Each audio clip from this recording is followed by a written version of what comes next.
Hello, and welcome to Sacred Life Baptist Church. My name is Revaarongray.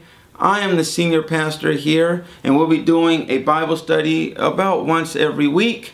And it is exciting to be with you today, whenever you're watching it, day and night, for we are a church without walls. So let's get right into it. This is a Bible study talking about the wickering of the Bible. How wicked people use the Bible as an instrument, not for your good, but for their own good. So they use the Bible, they twist it up in a way that benefits them, but hurts you, which is the wickering of the Bible. So let's get right to it.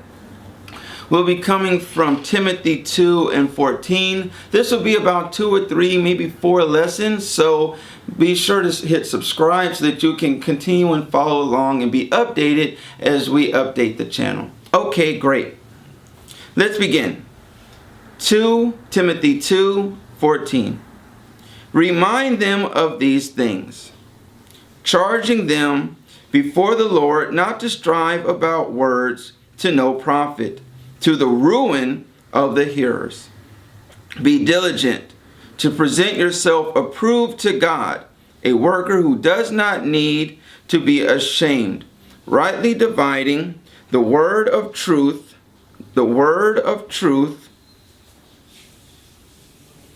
but shun profane and idle babblings, for they will increase to more ungodliness, and their message will spread like cancer.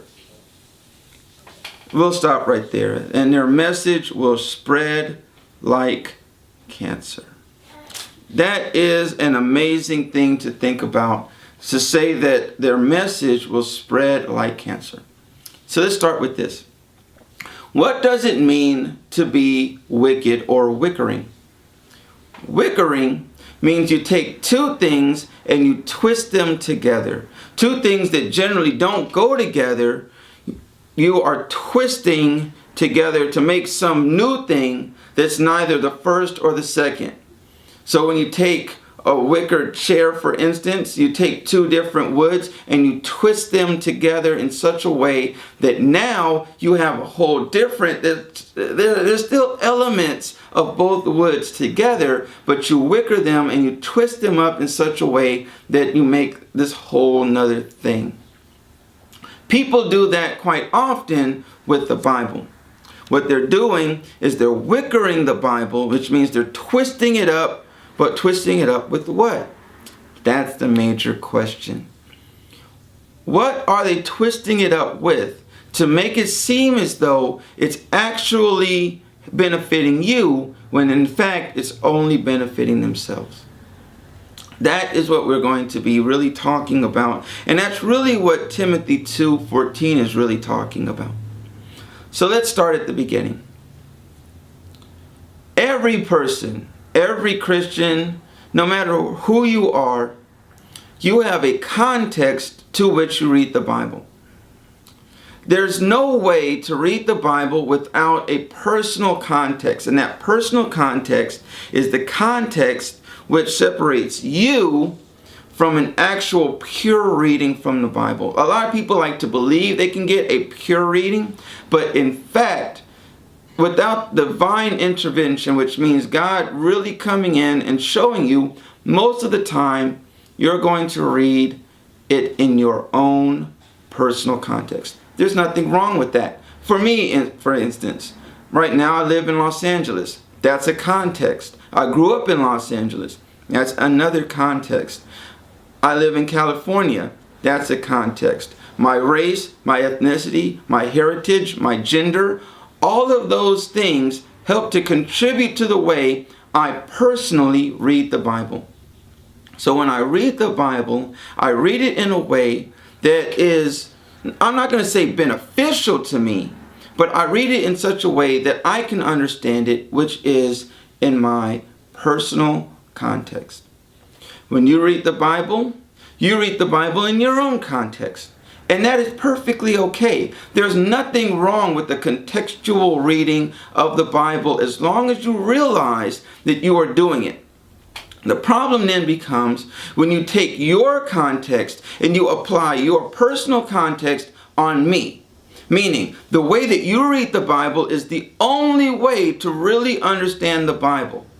So if you are a female, for instance, and you read the Bible one way, and you say that is the only way to read the Bible, and that the way that I see the Bible is completely wrong because if I'm not reading it the way you're reading it.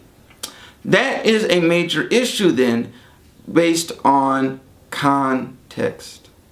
Likewise, if I was to say that I'm reading it with blinders and I'm actually not seeing any context at all, that would also be an issue also because I'm not really realizing what I'm doing as well. It's hard to say what our full gamut of contexts are. If you're rich, then that's the context you're going to read the Bible. If you're poor, that's another context.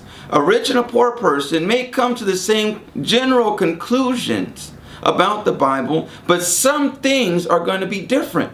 And that's okay, because the rich person may need something completely different than a poor person. The poor person needs one thing, and the rich person needs something completely different. But they're reading the same text. That's why we have a living Bible, just like we have a living God. We don't serve a dead God. We serve a God that is alive. We serve Jesus Christ, which is alive. Likewise, his word is also alive. Alive meaning what? Alive meaning you can read the same Bible text today, come to it a month later, read the same exact, and be completely different. That's the beauty of the Bible. The beauty of the Bible is it grows as you grow. The more you understand about the Bible, the more there is to learn about the Bible. No one can say they have a complete, full understanding from book to book, from page to page, from cover to cover. You can only have glimpses. That's the beauty of it. You can only have glimpses. How do you overcome the context? That's a difficult thing to say. I believe that preachers, teachers, they can overcome the context. I believe that we as individual readers can overcome the context only with God's help. And that is a divine intervention on God's part, meaning God has brought me to a place where he wants me to say something to you that is beyond my context. He wants me to reach you in a place where it's beyond where I am, but he's using me as an instrument to talk to you. People do that all the time. Witnesses, people of this nature, they come to other people and they talk to them not in their own context, but in a context that God has set them up for to be able to talk to you in your own context. Likewise,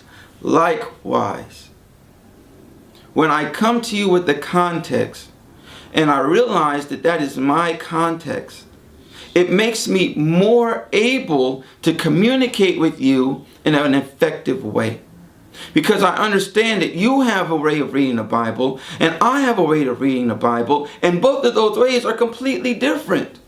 But that doesn't mean that your way of reading the Bible is completely wrong and my way of reading the Bible is completely right. As a matter of fact, you could read the same passage as me and we can both have the exact same meaning, or we could both have a completely different meaning and we both can be correct. That's the beauty of the wealth of Christianity. No one person holds the key to a full understanding. But now we come to the wickering of the Bible. That is a different thing than the context. You see, context is actually an innocent thing. It's something that you really can't escape. It's just who you are, and you bring who you are to the text. That's okay. But when I use a filter and then I deceive you with that filter, that's when we have a real major problem. Because that's when we start to talk about a wickering or twisting of the Bible. I'll give you an example. If I was to say, the Bible has told me that you need to give me $1 million. And then I find Bible texts to support that. That's not context. That's me using the Bible to embetter myself at your expense. That's completely different than me saying the Bible says it's okay to be wealthy. It is okay to be wealthy. But it's not okay to be wealthy at someone else's expense. That is the two different concepts. One is a wickering and the other one is simply what I'm telling you. It's just what it is in the Bible. Usually, when people are wickering the Bible or twisting up the Bible, they take these one obscure text or they take a little half of a passage. They don't read the full passage. They don't even invite you. I invite you right now. Read all of Timothy. Read Timothy 2 for yourself. Don't take my word for it. Read it for yourself. And if you don't come to the same conclusion as me, type it down below and we can talk about it. But the difficulty is when someone takes a small snippet of the passage and they start twisting it up to their own use. So I say, God has shown me a revelation that you need to give me $1 million right now. And then I go to the Bible and I start pulling out texts that say that. That's not context. That's me using the Bible for deceptive purposes. Now, that's not to say that you shouldn't give to the church. That's a completely different thing and a completely different topic that we'll talk about at some other time. But right now what I'm saying is, I'll give you another example. If I was to say, God told me that African Americans are better than white people. And then I found it in the text. I went to the Bible and I started pulling out these obscure passages and twisting passages up. Because honestly, in all truth and honesty about the Bible, if you twist it up, can be used to support almost anything. Because you can find small, obscure, twisted up passages and you can say, see, that's what it says. That's what it says. And then you say, well, did you read the whole passage? Did you read the whole chapter? Did you read the whole book? No, I mean, that's exactly what it says this in this one specific, very clear passage. And that's what I'm going to go on. And that's what I'm going to talk about. And that's what it says. And so that's what I'm talking about when I say the wickering of the Bible. I mean, this is just an introduction. There's a lot more to go into it. We're going to go into the history and go into canon, how the Bible was canonized and where that came about. Because it actually came about from some guy trying to actually wicker the Bible. Before it was a canon, a guy named Marcion came up with his own canon. Man, this is totally insane. He came up with his own canon in around the year 144, about 144 years after Jesus' death. There was no canon. Marcion decided, hey, I'm going to come up with my own canon. That would have been great, except he hated Jews. He was a known racist. He truly, in his heart, hated Jews. So, when he read the books that he had, because there was no canon, so there was just loose books that were floating around. Some books, some churches had this book, some churches had this book, some churches only had some selected chapters of a book. So there was no real canon. So what Marcion did was he took all of the books he could find and then he started cleaning it to his own will. So what he did was he just took out completely Judaism. He said Jesus wasn't a Jew. He said that the Old Testament was talking against Jews. It was not talking about the chosen people. The Jews were not the chosen people. Marcion truly used the Bible as a weapon against Jews. Which is insane when you think about it, right? So the early people, the early church had to choose whether they're going to believe it or not. Since they didn't have a canon at that time, they were kind of like, well, should we go with Marcion? And a lot of people did. A lot of people said, you know what, this is the way to go. And his racism touched their racism. And then all of a sudden we got people that were saying we follow Marcion. So the early church had to literally kick Marcion out. They had to remove him. And then they had to remove all the people that followed Marcion. And to this day, there are people that still follow Marcion. There's people that are Christians that hate Jews, that hate people, and they use the Bible to describe it. It's insane for me to think about that, but it's true. But what Marcion did was he twisted the Bible in his own filter of hatred. And he found ways to exclude, like he completely excluded whole books, whole chapters, whole passages, and he only kept the passages that fit his perfect racist agenda. That's a wickering of the Bible. People are doing that today.